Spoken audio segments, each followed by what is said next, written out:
السلام علیکم ورحمۃ اللہ وبرکاتہ۔ اولاد کے لیے ماں باپ کی دعا مقبول دعاؤں میں شمار ہوتی ہے۔ جب ماں باپ اپنے اولاد کے لیے دعا کرتے ہیں تو اللہ سبحانہ و تعالیٰ وہ دعا سنتے ہیں۔ قرآن پاک میں اللہ سبحانہ و تعالیٰ نے اولاد کے لیے دعائیں سکھائی ہیں کہ اولاد کے لیے والدین کو کیا دعا کرنی چاہیے۔ سورہ فرقان میں اللہ سبحانہ و تعالیٰ نے یہ دعا سکھائی ہے، اور رحمان کے جو نیک بندے ہوتے ہیں وہ یہ دعا کرتے ہیں، ربنا ہب لنا من ازواجنا وذریاتنا قرۃ اعین وجعلنا للمتقین اماما۔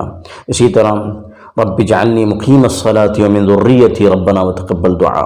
بہت ساری دعائیں ہیں جو اولاد کے حق میں والدین کرتے ہیں، اور قرآن خود بھی اس طرح کی دعائیں سکھاتا ہے کہ والدین اولاد کے لیے کیسی دعا کریں۔ یہاں پر ایک بہت جامع دعا اردو میں ہے جو مجھے ملی، مفتی احمد صاحب خان پوری دامت برکاتہم، بڑے عالم ہیں، ان کی یہ دعا ہے، نہایت معنی خیز دعا ہے جو ہر ماں باپ کو اپنی اولاد کے لیے کرنی چاہیے۔ اس کے الفاظ کیا ہیں وہ میں آپ کے سامنے بیان کر رہا ہوں، پڑھ رہا ہوں۔ ان الفاظ میں دعا کریں، یقیناً بڑی معنی خیز دعا ہے۔ میں نے مناسب سمجھا کہ یہ دعا آپ کے ساتھ شیئر کی جائے تاکہ آپ بھی اپنی دعاؤں میں اس دعا کو شامل کریں۔ یقیناً اولاد اچھی ہو، اولاد سعادت مند ہو، اس سے بڑی کوئی نعمت نہیں ہو سکتی۔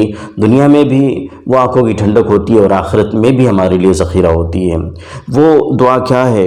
وہ دعا یہ ہے کہ اے اللہ، ہماری اولاد کو عقائد حق، علوم نافعہ، اعمال صالحہ اور اخلاق فاضلہ سے مالا مال فرما۔ برے اخلاق، برے کردار و گفتار، بری عادات و اطوار، بری صحبت اور برے ماحول کے برے اثرات سے اور برے لوگوں کی بری عادات کا نشانہ بننے سے ان کی پوری حفاظت فرما۔ اپنی شان ربوبیت سے ان کی بہترین تربیت فرما کر ہماری آنکھوں کی ٹھنڈک، ہمارے دلوں کا سرور اور ہمارے لیے صدقہ جاریہ اور ہماری امیدوں سے بڑھ کر بنا۔ اے اللہ، اولاد کی تعلیم و تربیت کے سلسلے میں جو ذمہ داریاں تو نے ہم پر ڈالی ہیں اس کو پوری امانت و دیانت سے ادا کرنے کی ہمیں توفیق عطا فرما۔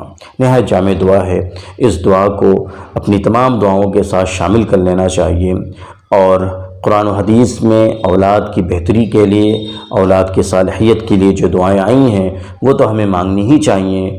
اس کی خیر و برکت کا کیا ذکر، اس کے ساتھ ساتھ یہ دعا بھی بڑی جامع ہے، اس کو بھی اپنی دعا میں شامل کرنا چاہیے۔ اس عاجز کو بھی اور مفتی صاحب کو بھی اپنی دعا میں یاد رکھیں۔ والسلام علیکم ورحمۃ اللہ وبرکاتہ۔